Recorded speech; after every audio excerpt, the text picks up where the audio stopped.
Mais si les gens ils font l'acte d'achat avec la carte bleue, hein, qu'on se serre la main avec le maire de la commune et les acteurs locaux, les producteurs, là automatiquement on contourne l'agroalimentaire et les centrales d'achat qui ont tué les petits commerces et qui ont tué les paysans et qui ont tué l'emploi. Parce que l'emploi, c'est des petites PME. C'est ça l'emploi.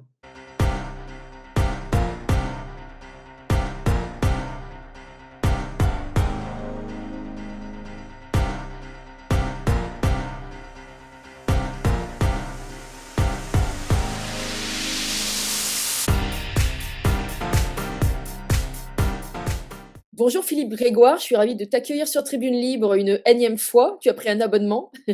Tu es agriculteur dans le Maine-et-Loire, tu es représentant référent national du mouvement de Monsieur Kuzmanovic, le mouvement qui s'appelle République souveraine. C'est bien ça? Et dans la Oui, partie agriculture, ce qui est ton domaine de prédilection, ta passion et ton activité depuis plusieurs années. On est d'accord? Est-ce que je t'ai bien présenté? Oui? oui, J'ai fait le oui. tour. Enfin, il y aura encore plein de choses à dire, mais on va être, succinct et concis.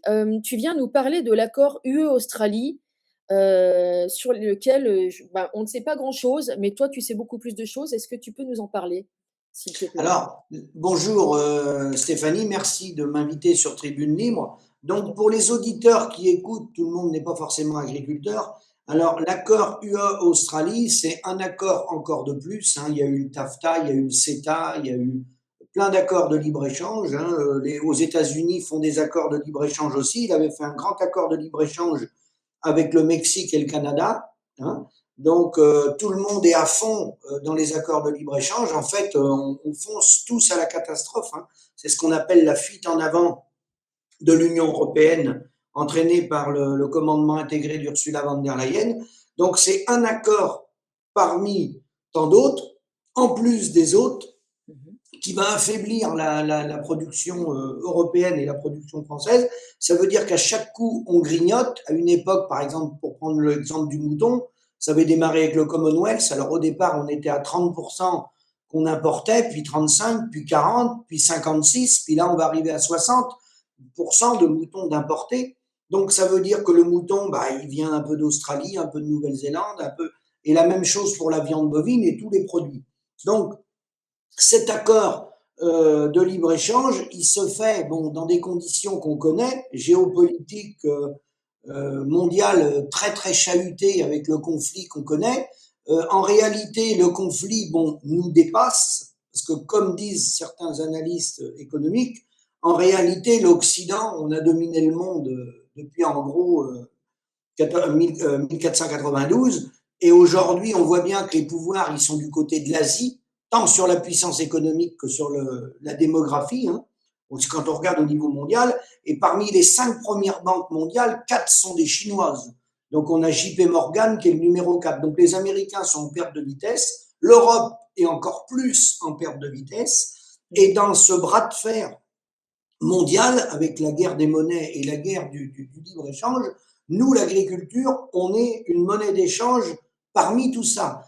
Et pourquoi l'Union européenne, alors c'est une mauvaise nouvelle, hein, mais pourquoi, ma grille de lecture, l'Union européenne a signé le traité avec l'Australie, c'est pas tant en tant que chiffre, parce que c'est 60 milliards d'euros d'échanges de part et d'autre, hein, qui vont s'échanger. Donc ça représente, ils disent, ça représente 0,4% du produit intérieur brut de l'Union européenne et ça représente 0,4% du produit intérieur brut de la France. Donc ils disent c'est des faibles montants. Oui, peut-être, mais c'est un appel d'offres toujours pour remplacer la production française, bovine, du sucre un peu, du vin et des moutons, pour vendre un peu de voitures allemandes, un peu d'industrie, de la pharmacie, des voitures, principalement ça.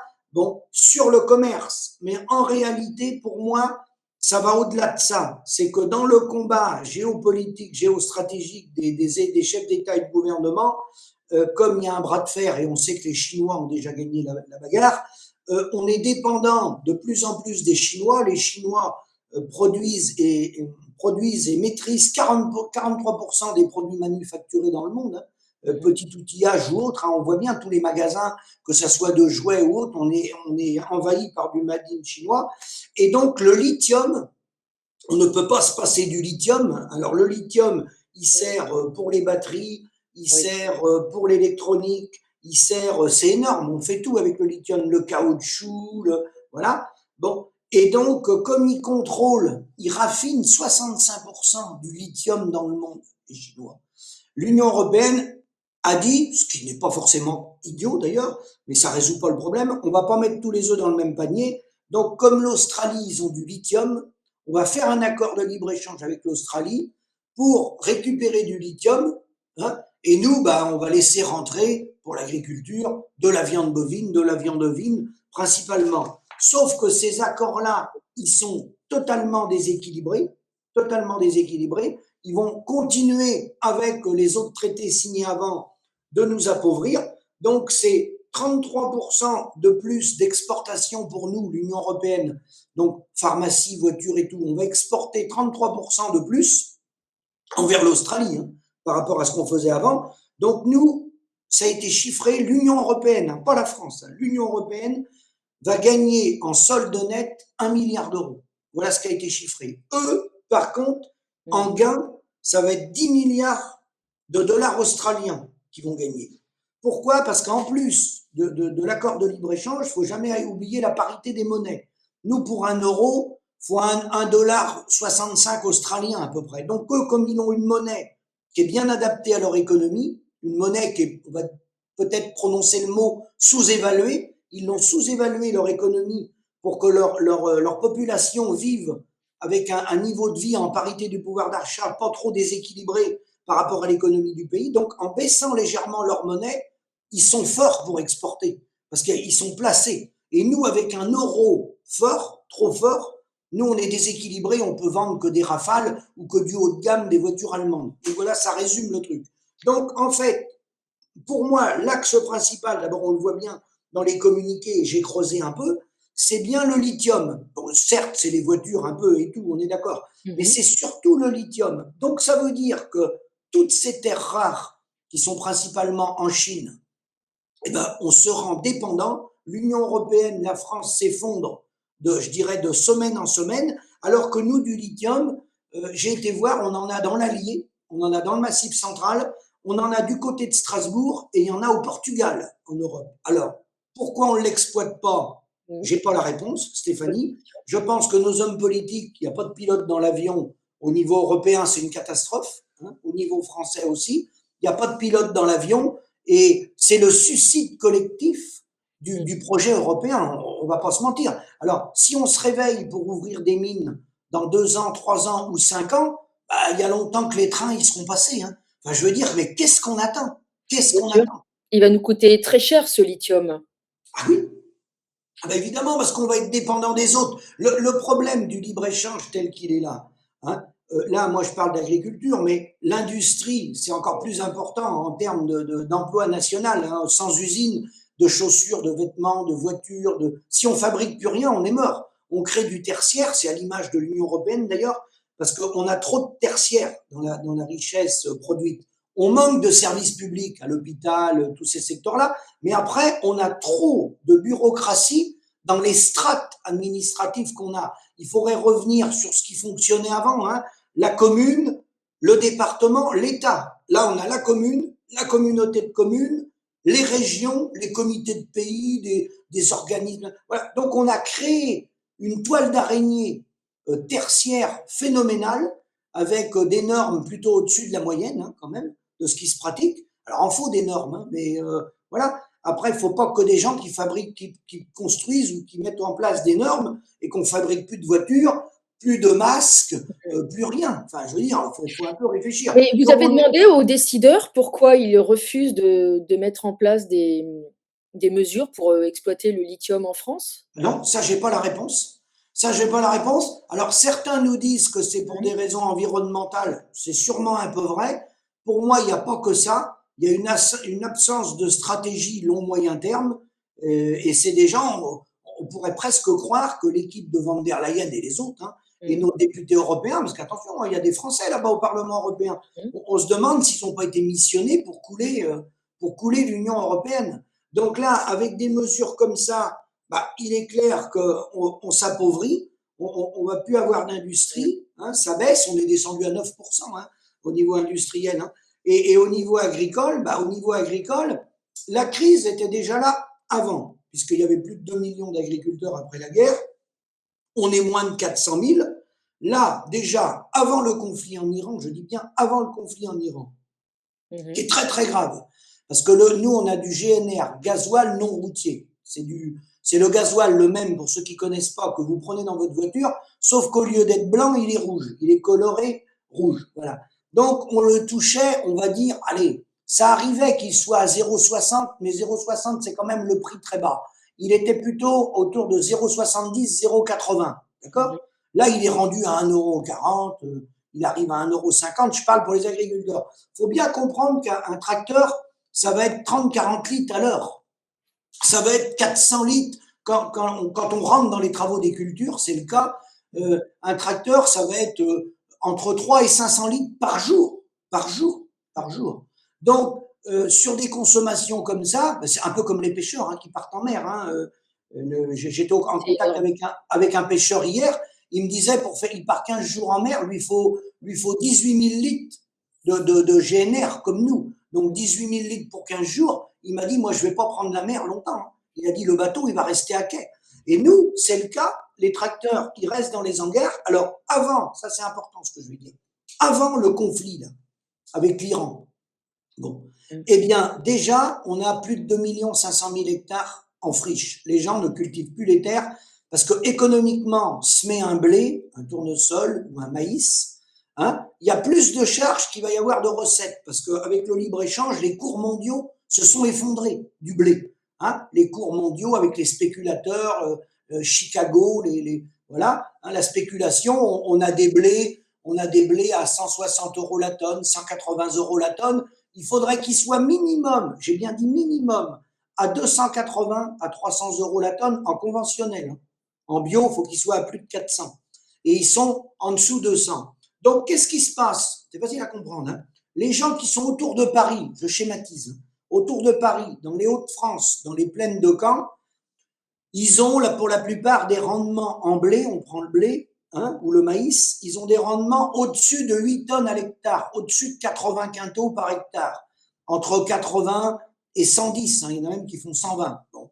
Dans le reste de la France, au sud de la Loire, les Charentes, le Maine-et-Loire, toutes ces régions-là, on Mmh. est entre 45 et 65 quintaux, entre 4 tonnes 5 et 6 tonnes 5 à l'hectare. Donc, comme les charges, elles sont les mêmes, parce que pour semer un hectare de blé, qu'on soit dans la Somme ou qu'on soit dans le bas des Deux-Sèvres, il faut toujours un tracteur, une charrue, de la semence, des Mmh. phytosanitaires, des engrais, une moissonneuse-batteuse pour faire la récolte. C'est la même moissonneuse-batteuse.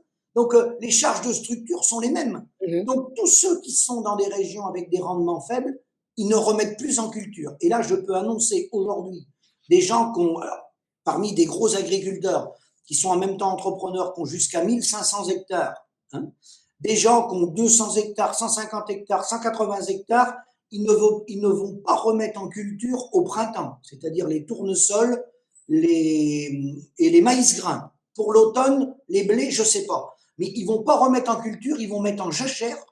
Donc les terres vont rester nues. Vous allez passer en voiture, vous allez voir des terrains qui sont plus exploités. Vous allez dire, tiens, qu'est-ce qui se passe? Il est malade, le terrain, il est plus. Non, non, il n'est pas malade. C'est que l'agriculteur, il a compté que si il implante sa culture, à la fin de l'année, quand il va récolter, il va aller trouver la banque, il va lui dire, il me manque 20 000 ou 30 000 euros. Il me faut un prêt de trésorerie. Et là, la banque, elle va lui dire, ah bah, attendez, monsieur, vous avez mis en culture, avec votre culture, vous avez mangé 20 000 euros dans votre exploitation. Nous, il n'est pas question qu'on vous refinance. Faut changer votre stratégie. Donc, Oui. les gens, ils prennent peur et ils mettent plus en culture. Et dans les élevages, c'est la même chose. Hein, on voit bien l'effondrement de l'élevage.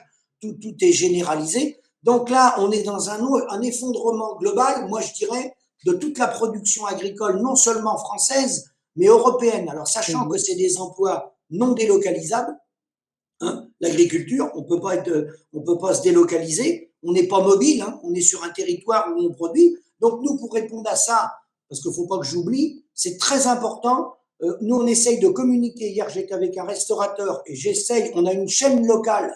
On a une chaîne locale avec un réseau 100% français qui nous donne un coup de main. Il faut que les gens aillent sur Internet et qu'ils tapent lesacteurslocaux.fr. Et il y a un label français de constitué qui s'appelle ulcop.fr. Donc, tapez lesacteurslocaux.fr.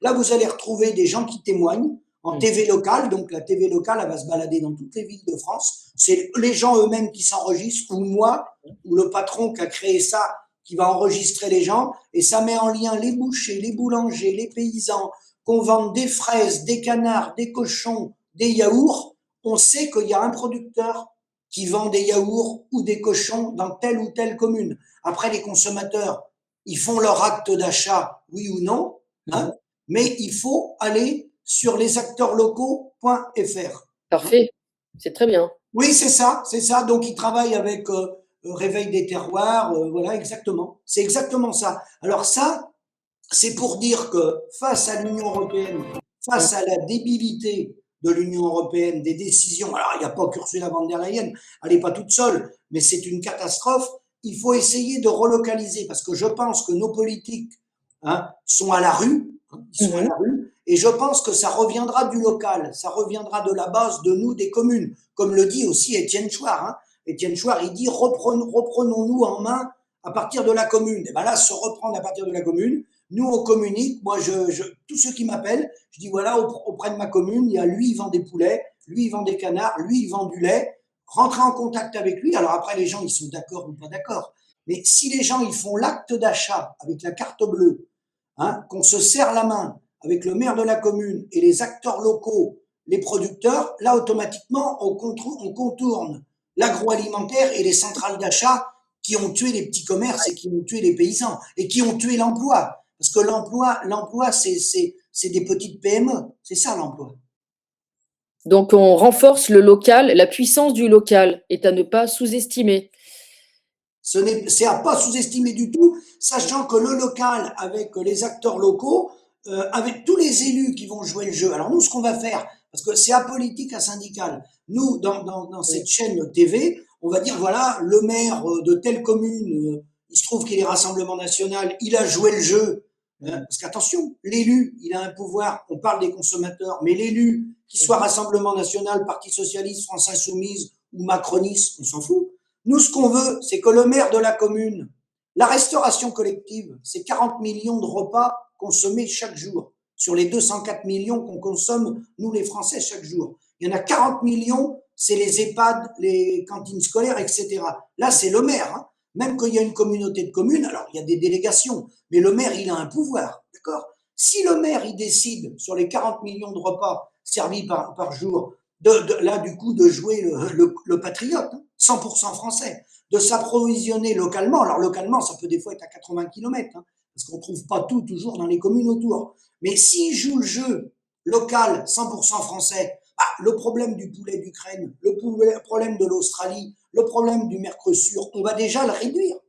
On va le garder, parce que les centrales d'achat, Leclerc, U, tout ça, ils vont continuer d'importer ces produits-là pour faire baisser les prix, ça on le sait. Mais nous déjà, essayons de nous prendre en main et que dans la cantine de notre village, la viande elle soit française, les yaourts ils soient français, les asperges elles soient françaises, les avocats, j'ai croisé quelqu'un dans ma commune l'autre jour, j'ai dit essaye de te renseigner d'où viennent tes avocats. Et il s'est renseigné, il n'avait pas fait attention, il venait du Chili. Bon, voilà. Donc ça, c'est des choses qu'il faut qu'on améliore. Ça ne demande pas beaucoup d'efforts. Il faut qu'on l'améliore. On peut même partager, faire savoir, faire circuler. Lesacteurslocaux.fr. Tout à fait, c'est très très voilà. bien. Et alors, ce qui est bien c'est un réseau 100% français. C'est quelqu'un, il n'y a pas de publicité, c'est important, il n'y a pas de publicité. Voilà. Son modèle économique ne se finance pas par la publicité. Donc là, du coup, lui, on va dire, c'est un petit concurrent, mais on va le dire quand même, de Facebook, YouTube, TikTok et tout ça. Et ce qui est bien, c'est que la boulangère ou l'agriculteur, s'il le souhaite, il y a une TV locale à sa disposition, parce que ça fait média local en même temps. Donc, soit il s'enregistre avec son téléphone, soit nous, on se déplace, ou le délégué du département, il se déplace, et il le filme. C'est le cas, de toute façon, il y a des émissions. il y en a qui passent, ils le filment et la personne a dit voilà, je suis agriculteur, j'ai des colis de viande. Et en plus, il y a une boutique, hein, il y a une boutique qui affiche tout dans le réseau, dans ce média, le prix des colis et tout. Et en plus de ça, comme il y a un partenariat avec les acteurs locaux, on peut avoir des conciergeries. C'est-à-dire que si les gens travaillent dans des grandes villes, en rentrant chez eux le soir, ils peuvent récupérer les colis de viande ou les yaourts chez un artisan commerçant qui est dans le réseau, qui lui peut-être a un magasin de commerce qui vend autre chose, mais qui va stocker les colis. Et ça va être du gagnant-gagnant, du partenariat pour qu'on consomme local et qu'on arrête de prendre des poulets, par exemple, d'Ukraine. Voilà. Et c'est ça le patriotisme français. Revenir, tout ce qu'on peut faire. Alors, je dis pas qu'on fera du 100%, mais si on reprenait déjà une partie en main de notre souveraineté, oui, c'est ça, c'est le média Smart Réseau. Hein, c'est un média qui a plus de 10 ans, 100% français. Et donc, l'idée, c'est de se connaître entre nous, parce que souvent, même moi, je dois l'avouer, autour de chez moi dans les communes, je ne sais pas avec précision qui vend de la viande, qui vend des yaourts, qui fait du fromage de chèvre. On se connaît un peu, mais il y a des fois des nouveaux installés ou des renouvellements dans les exploitations. Et il y en a qui ont pris la suite d'agriculteurs que je connais. Souvent, nous, on se connaît, on va dire les plus anciens, mais les nouveaux qui arrivent, moi, par exemple, il y a un paysan boulanger qui s'est installé pas très loin de chez moi, j'étais pas au courant. Donc, le paysan boulanger, bah, il peut faire une émission. Il dit, voilà, moi, je suis paysan boulanger dans le Maine-et-Loire. Voilà mon travail, il se filme et tout. Et puis, ça permet aux gens, alors après, si les gens veulent pas y aller, ils y vont pas. Mais ils vont au moins savoir qu'il existe.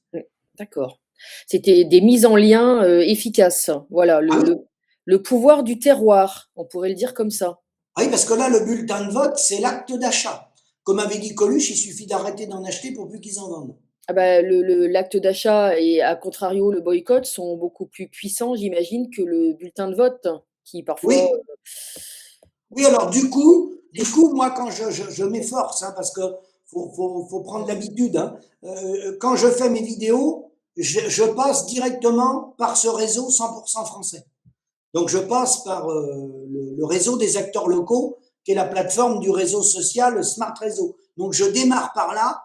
Après, je la mets, ma vidéo sur Facebook et YouTube parce que j'ai une chaîne YouTube et puis parce que historiquement, j'étais là. Mais le point de départ de mon enregistrement, j'essaye de passer par le réseau français. Parce que quand on se dit qu'on veut être patriote et qu'on veut reprendre notre souveraineté, bah, s'il existe un réseau français, autant essayer de le faire travailler déjà. En tout cas, il faut le prouver. Ce sont les actes qui font la différence, effectivement. Voilà. Alors donc pour reprendre sinon ce que j'ai dit, bah, les accords de libre-échange, c'est un de plus, parce qu'il y a l'absence de stratégie politique long moyen terme, ou absence de stratégie ou volonté, alors là c'est encore plus grave, volonté de nous couler, hein, de couler l'Union européenne, de nous appauvrir. Et là, moi, je suis inquiet parce qu'on voit bien que les puissances économiques se déplacent vers l'Asie. On voit la puissance des BRICS, hein, quand même, hein, Chine, Brésil, Inde.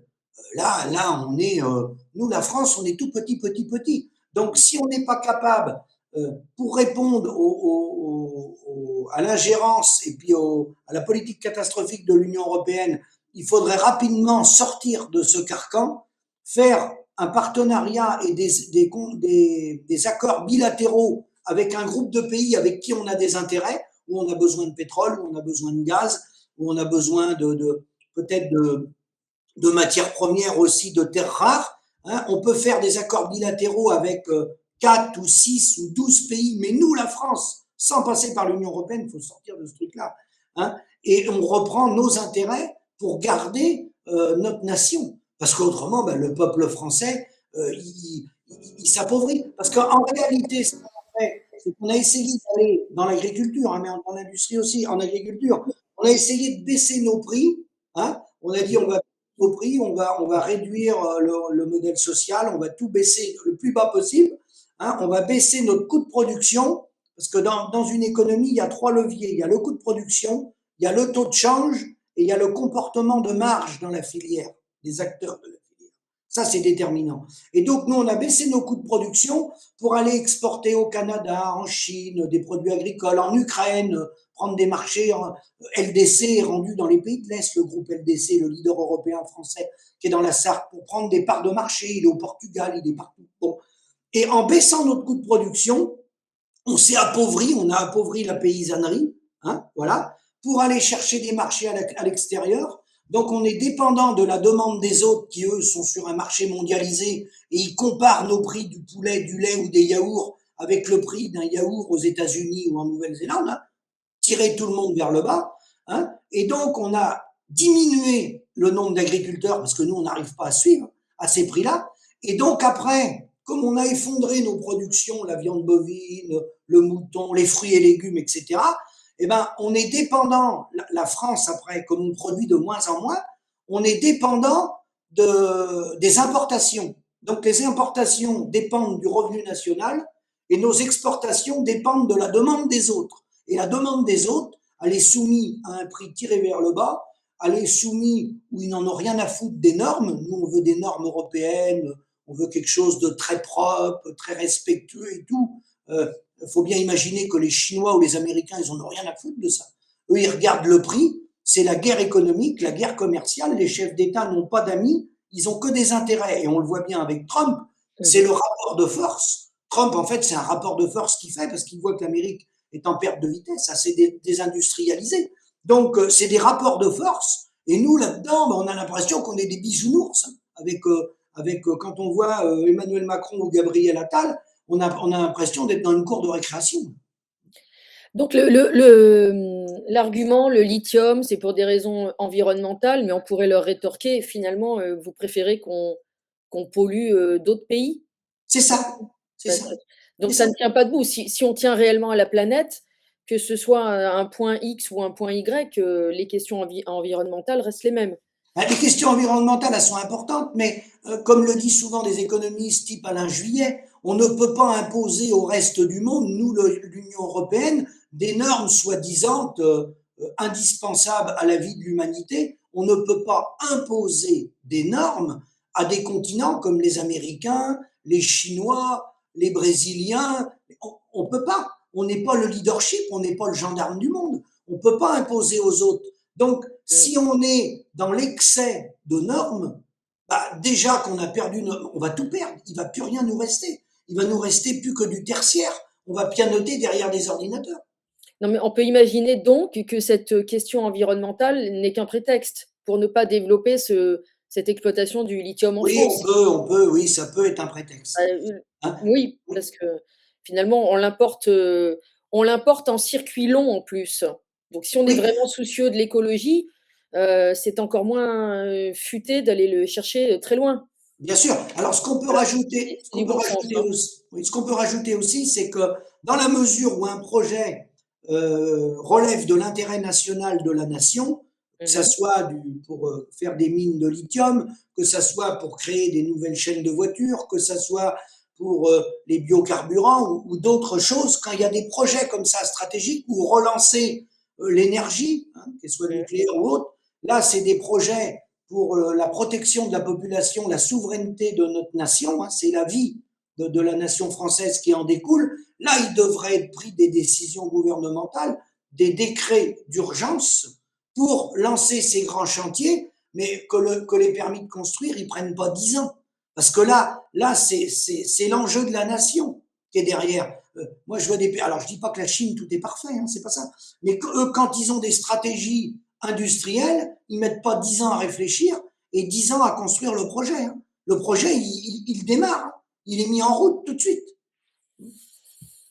Donc, on peut se poser des questions sur les intentions des personnes qui dirigent l'Union européenne finalement. Ah oui. Et c'est valable aussi pour la hausse des coûts de l'énergie qu'on est en train de subir de plus en plus. Alors la hausse du coût de l'énergie, de toute façon. Alors déjà, la situation était grave en agricole avant, je l'ai dit.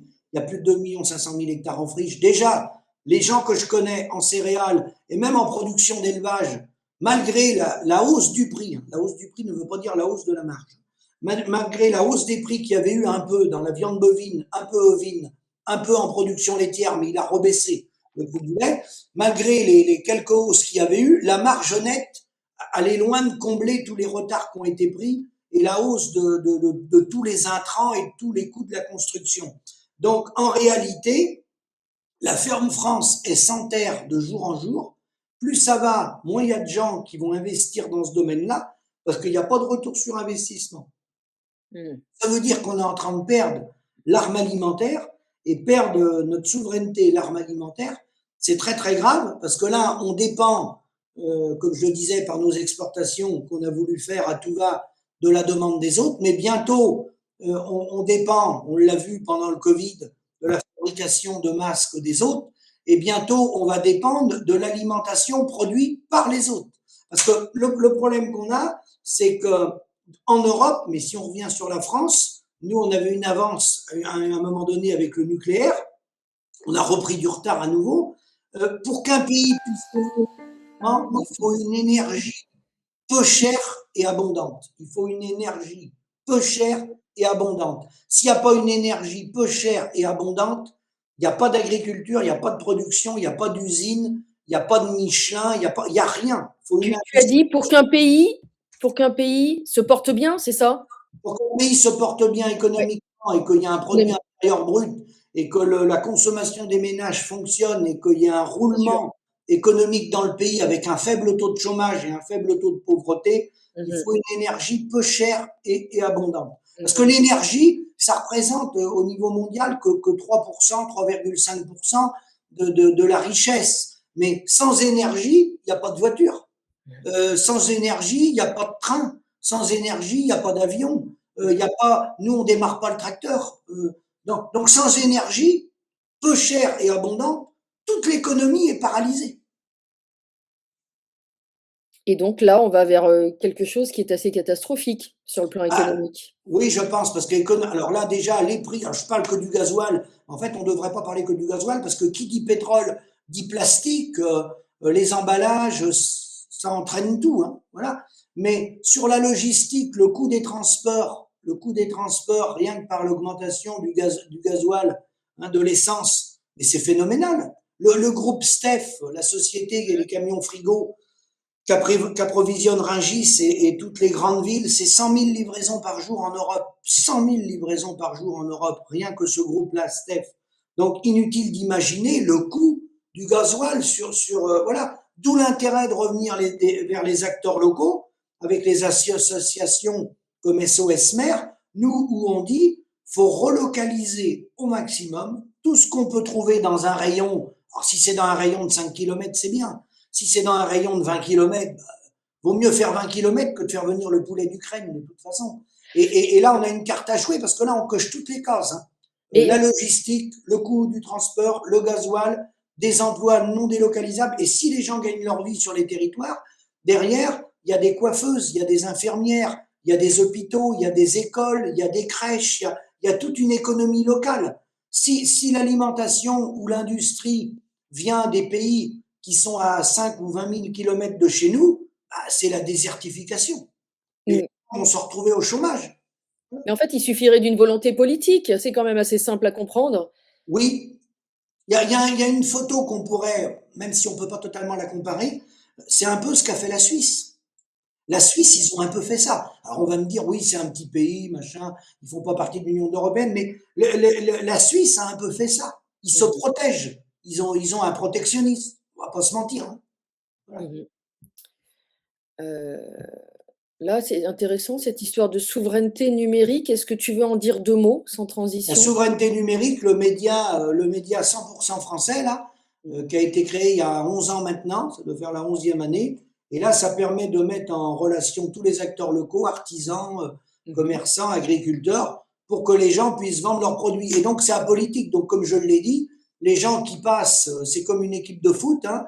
Il y a 11 joueurs, ils n'ont pas tous, les 11 joueurs qui étaient hier soir sur la pelouse, ils n'ont Mmh. pas tous voté Macron ou tous voté Marine Le Pen. Non, c'est une équipe, c'est un collectif, hein, pour entraîner l'équipe de France. Et ben là, l'équipe des acteurs locaux, et il y a des gens qui d'ailleurs votent plus, il y a des gens qui vont plus voter, hein, parce qu'ils sont écœurés, et il y en a d'autres qui peuvent voter le PS, d'autres les Républicains, etc. Mais les acteurs locaux, ça dépasse ça. C'est D'accord. la reprise en main de notre souveraineté, de garder nos territoires, quelles que soient nos opinions religieuses ou politiques.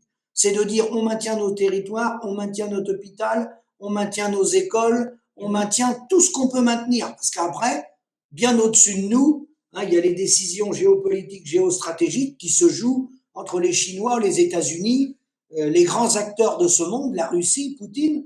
Et nous, l'Union européenne, là-dessus, la politique européenne, elle est désastreuse, hein, vis-à-vis des acteurs économiques mondiaux. On voit bien les conneries que continue de faire l'Union européenne. Donc nous, si on peut se sauver le plus vite possible et reprendre notre souveraineté, notre indépendance, et dire, nous, la France, on ne va pas la brader sur l'autel de l'Union européenne. On n'a jamais donné mandat à Ursula von der Leyen pour détruire nos territoires et détruire nos emplois. Hein. On n'a jamais donné ce mandat-là. Ce mandat-là, c'est bien joli comme jeu de mots. Mandala, oui. Ouais, avec Monsieur Kousmanovic, vous en êtes où avec le mouvement? Ah bah, lui, on travaille une chaîne de fréquence populaire sur laquelle je passe régulièrement, où il informe justement l'idée de revenir sur un État souverain, la souveraineté, avec une partie de l'économie qui reste du service public, je pense à l'hôpital, la sécurité, l'éducation, et puis après le reste, bah, il y a une partie privée, les PME doivent rester privées. Il faut garder la concurrence, c'est utile, il faut des deux dans une économie, il faut du public pour protéger les gens qui puissent se faire soigner, se faire opérer, aller dans les EHPAD et vivre dignement à la fin de leur vie. Et puis il faut une partie en produit intérieur brut français, une partie compétition avec des PME qui, elles, sont privées, et qui apportent un plus à l'économie française, mais en compétition franco-française, pas comparer un plombier français avec un plombier polonais ou australien, parce que ça n'a pas de sens. Donc il faut revenir sur le patriotisme français, et il y a beaucoup de choses qu'on sait faire, on est compétents les Français, il y a beaucoup de choses qu'on sait faire, mais il faut nous laisser avec notre souveraineté. Ce n'est pas à l'Union européenne de dicter à la France ce qu'elle doit faire. Après, les investissements à plusieurs pays, ça peut se faire avec Aérospatiale, avec Airbus. Là, on peut faire une coopération et un partenariat avec d'autres États membres, parce qu'on ne peut pas aller seul dans la recherche pour Aérospatiale, ça demande trop de moyens. Et ça, c'est un partenariat avec plusieurs pays. C'est pas un mariage absolu pour le meilleur et pour le pire. On n'a pas à être sur le commandement intégré d'Ursula von der Leyen. Comment vous allez accéder au pouvoir?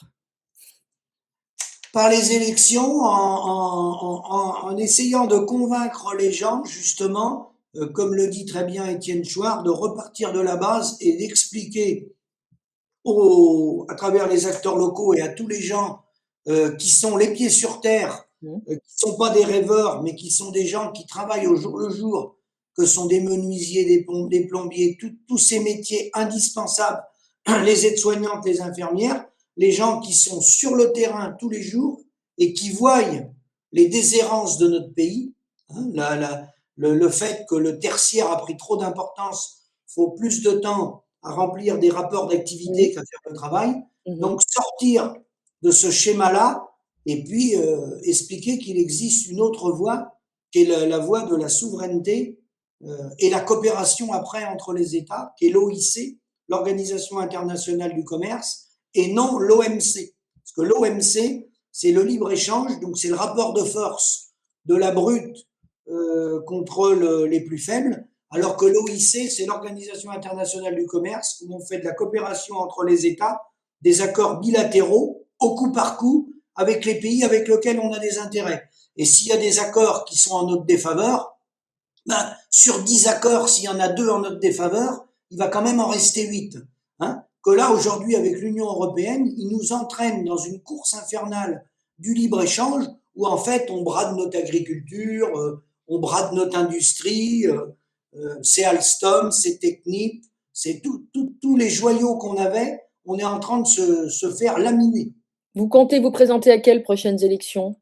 Ah ben moi, je me présente pas, je suis référent agricole, agriculteur, dans le Maine-et-Loire. Donc, moi, je reste agriculteur et puis moi, j'apporte du conseil. Et puis, j'essaye d'informer les gens localement dans tous les départements français. Et je conseille quand les gens me demandent des agriculteurs qui sont en difficulté. Voilà. Mais moi, pour l'instant, je n'ai pas été demandé pour aller aux élections. Et il y a des gens plus compétents que moi. Il y en a qui se présentent? C'est ça ma Hein. question. Est-ce qu'il y a des gens du mouvement qui se présentent, à quelle élection prochainement? À la prochaine élection, je ne suis pas au courant de ce qui est prévu pour les prochaines élections. Les prochaines élections, c'est les élections présidentielles. Et là, j'ai pas d'informations sur D'accord. quelles sont les lignes données par le mouvement souverainiste de Georges. C'est le moment venu, je pense, au mois de septembre, où il y aura peut-être soit des consignes de vote ou des gens qui vont aller se présenter. Mais attention, là, c'est la présidentielle, hein. Oui, Pour aller c'est à ça, la avoir les présidentielle, signatures, les 500 à signatures, la présidentielle, il faut 500 signatures. Il faut déjà les avoir. voilà, Faut des moyens financiers énormes. normes. Faut être médiatisé. Donc les médias financent que les grands partis, hein, Mmh, les gens très connus. mmh, Donc l'élection présidentielle, c'est très très compliqué. C'est la raison pour laquelle, avec les acteurs locaux, nous on rencontre les élus, les maires, pour leur demander au maximum de relocaliser notre alimentation. Là, on est sûr qu'on va être plus ou moins entendu, mais c'est local. mmh. Les gens sont abordables. Hein, voilà. Il n'y a pas besoin d'avoir 500 signatures pour aller voir le maire de la commune. Mais pour aller à l'élection présidentielle, là c'est la montagne, hein. C'est une Bien grosse sûr, montagne devant nous. c'est assez inaccessible. Ah oui. C'est pas par hasard peut-être Non. aussi. Alors après, nous, à travers les acteurs locaux, enfin moi, par rapport au travail que je fais, je Mmh. me gênerai pas, comme à chaque élection, de faire pression et de rencontrer les candidats à l'élection présidentielle. Très Mais bien. tous, qu'ils Mmh. soient petits ou qu'ils soient crédités de 30% ou de 2%, moi je le fais à chaque fois et je continuerai de le faire. Je les rencontre tous pour leur dire les enjeux agricoles, qu'on ne peut pas rester dans l'Union européenne telle qu'elle est là, et les propositions concrètes, donc le commerce sur la base de la coopération, et relocaliser, et adapter le modèle agricole sur les territoires, ce qui répond au problème de l'irrigation, le problème des bassines. Ouais. Ça, on a les réponses à ça. Il faut que les agriculteurs ils aient du revenu. Il ne faut plus qu'il ait 4,50 € sur 100 € TTC. Il faudrait qu'il ait au moins 15 € sur 100 € TTC. Hein, et il n'est pas normal que la distribution et la transformation ramassent 70 € sur les 100 €. Voilà. Donc ça, moi, quels que soient les partis politiques, même si dans notre camp souverainiste, on soutient plus telle ou telle personne, moi, comme je suis référent agricole, ça ne va pas m'empêcher d'aller voir Édouard Philippe, Jordan Bardella, peu importe, Bruno Retailleau, peu importe. Moi, ça ne va pas m'empêcher d'aller les voir. Ce que je faisais avant, hein, parce que j'allais à leur meeting et je prenais un rendez-vous souvent avant le meeting et on avait une petite réunion en tête-à-tête de 2 heures pour parler uniquement de l'agricole. Hein, que ce soit François Asselineau, tous. De toute façon, je les ai tous vus. Donc Donc, vous seriez aux commandes, vous auriez fait comme l'Espagne, vous auriez baissé les taxes, sur les carburants, par exemple? pour soulager, oui. Pour soulager, oui. Ouais, ouais, ouais. Soulager, oui. Parce que là, je pense pas que les entreprises vont tomber comme des mouches, hein. À des prix comme ça du gasoil, et puis même les citoyens pour aller travailler. Alors de toute façon, l'économie elle va se rétracter parce que l'argent qui va être mis dans le gasoil pour aller travailler, les gens vont pas le mettre ailleurs, hein. Bien sûr. Donc, faut savoir que dans les restaurants, la restauration, il y a beaucoup de gens en difficulté dans les restaurants, hein. Les cafés, tout ce qui est commerce, c'est très très morose, hein, très Mmh. très morose. Le commerce des voitures aussi, hein. Tout est morose, hein, parce qu'en fait, on a un appauvrissement généralisé de notre pays, hein. On va pas se mentir. Si on veut vous aider, on peut adhérer, rejoindre le mouvement partout dans les régions de France Ouais, et les acteurs locaux. les acteurs locaux, apporter sa contribution locale, en tant que consommateur ou producteur ou acteur Voilà, économique en tout voilà, cas. voilà. Et vous servez de conseil, vous, finalement, vous n'avez hélas pas le Oui, on essaye pouvoir d'orienter les gens. Ce qui est important, c'est qu'avec la TV locale, la personne qui va vendre des côtes de bœuf ou qui va vendre des yaourts, avec cette TV locale, il s'enregistre lui-même, il présente sa ferme et ses produits, Mmh. et il va être sur toutes les TV locales. Bon, il va même être sur YouTube, hein, parce qu'on peut la Mmh. mettre sur YouTube après. Mais localement, tout le monde va voir qu'il y a un producteur qui existe dans telle commune, le fin fond de la Creuse et tout, et il va présenter sa ferme et ses produits. Voilà. S'il le veut. S'il veut rester anonyme, il Très peut être bien. inscrit sur la plateforme Mmh. sans montrer ses animaux et ses colis. Ça, c'est à son libre choix. C'est libre. Oui, visibilité, être connu et reconnu des adhérents et des habitants de son territoire. Voilà, Voilà. au Donc, contact ce réseau-là, de ce notre réseau réalité. 100% français, Mmh. il fait Mmh. 60 millions de passages de vues par mois. Très bien, c'est énorme. 60 millions par mois. Mmh. Bon, Voilà. c'est plutôt rassurant. Il y a une prise de conscience. Voilà. Il y a une prise de conscience. Alors, bon, voilà. Après, est-ce que c'est plus cher? Pas forcément. Quand les gens disent ça va être plus cher, pas forcément. Il faut que les gens se renseignent. C'est pas forcément plus cher de revenir en local ou d'aller chez le producteur. Avant d'affirmer ça, faut bien se rapprocher des producteurs, sachant que l'alimentation, on l'oublie souvent, l'alimentation, c'est la santé. L'alimentation, c'est la base de tout, hein. Mmh mh. C'est la santé, l'alimentation. Bien sûr. Vaut mieux s'alimenter mieux et consommer moins de médicaments, par exemple. Oui, et puis des fois aussi, il y a le slogan consommer moins mais mieux. Absolument, absolument. Bah, ce sera le mot de la fin et on se retrouvera bientôt, Philippe Grégoire, rien à voir avec Emmanuel Grégoire. Ah non, c'est pas mon cousin, non, pas du tout. Très bien, Non, mais des Grégoire, il y en a plein. il y en a plein, exactement, comme des rénaux. Eh ben, merci beaucoup. À très bientôt Philippe, haut les cœurs Merci. et on agit en local, en régional et en national. Merci. Bonne journée, merci.